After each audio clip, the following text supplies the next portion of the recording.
The inner critic is the part of your mind that internalized the voice of the narcissist. Now, everyone has an inner critic. It's just that yours might be particularly bad after being in a relationship with a narcissist or other manipulator, or worse yet, having grown up in a family like that. Your inner critic can end up ruling your life in a negative way when you aren't aware of it. But when you become aware of your inner critic, you can put it to a better use. In this video, you're going to learn how to give your inner critic a raise.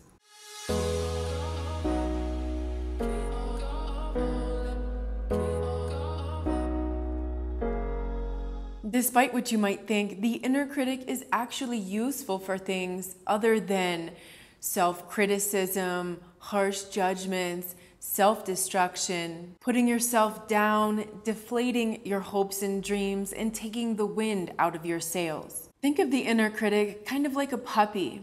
A puppy needs training, otherwise it's going to misbehave. You need to teach your dog to have a job, something that makes your dog feel like it matters and it's part of the pack. Otherwise, your dog is going to find home improvement projects like chewing the legs off chairs, chewing up toys, ripping off the baseboards from your walls. So it needs to be trained, otherwise it's going to cause havoc in your life. The inner critic needs to dismantle ideas. The inner critic's job is analysis, and the word analysis actually means to break down something. So you can see when it's used negatively, it's breaking you down. It's breaking down your hopes and dreams, your self-worth, your self-esteem, your self-confidence. It's telling you you're not good enough, you're wrong. It's giving you all those you can't messages, and basically it's making you feel worthless. That's going to cause shame. That's going to cause self-doubt. So depending where you are in your recovery, you might just feel that those voices, those thoughts in your mind are just part of you, but they're not. That's the inner critic running amok. We just need to train it in a better way and give it a job, give it a raise so it does something constructive and positive for you. The first way you can give your inner critic a raise is to start stalking your inner dialogue. Your inner dialogue is a constant inventory of your belief systems. So when you're paying attention to that inner dialogue, you're going to be able to identify the voice of the inner critic.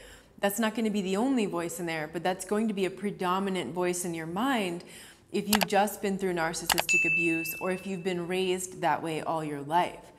So you're going to stalk your inner dialogue, which means you're going to become the observer of your thoughts. You're going to notice your thoughts, and then you're going to work on the reprogramming of your mind. So if you've been listening to me for a while, you know I've been talking for years about unsubscribing from the narcissist reality.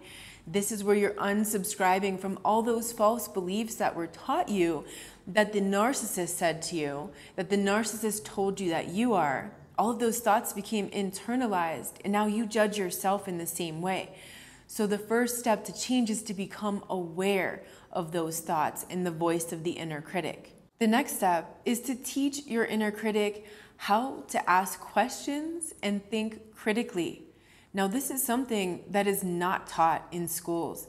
If you go through a public school system, even private schools, what you learn is what to think, not how to think. That's a very important distinction.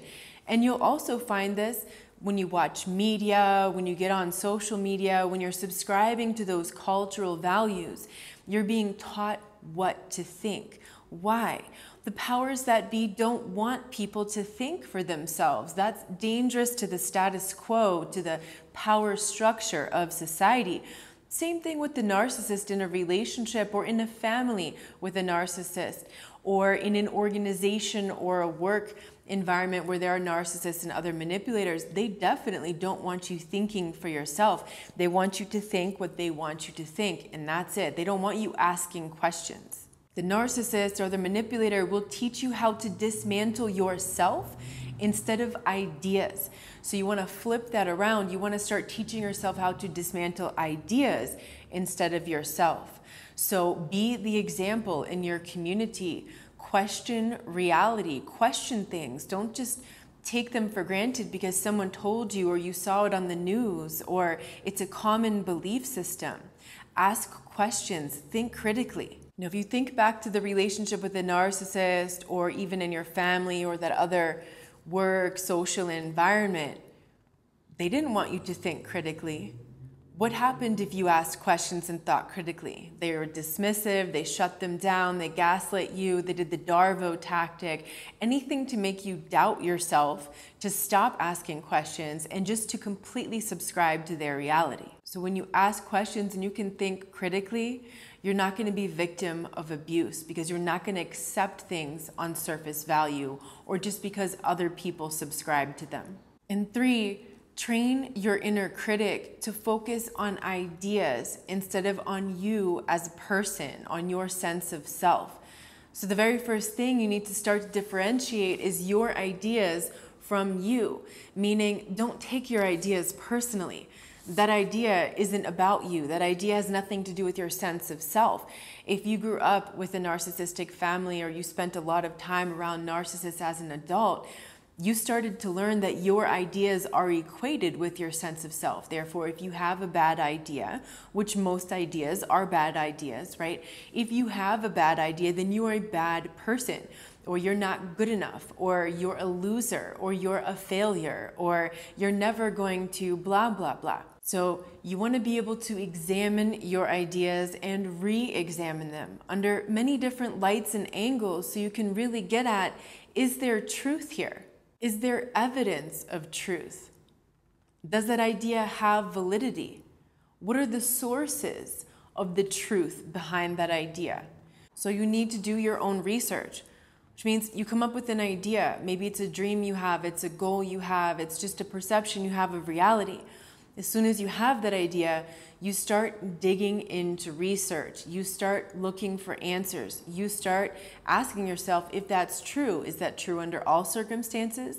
Is that true under certain circumstances? Or is that actually not true at all?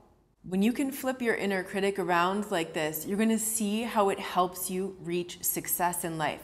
Because instead of spending all of your energy and time putting yourself down, you're using your inner critic to focus on external ideas, things that you're trying to create in the world. You're not associating your sense of self with those ideas, and that's going to be a practice. That's going to take time to undo that training.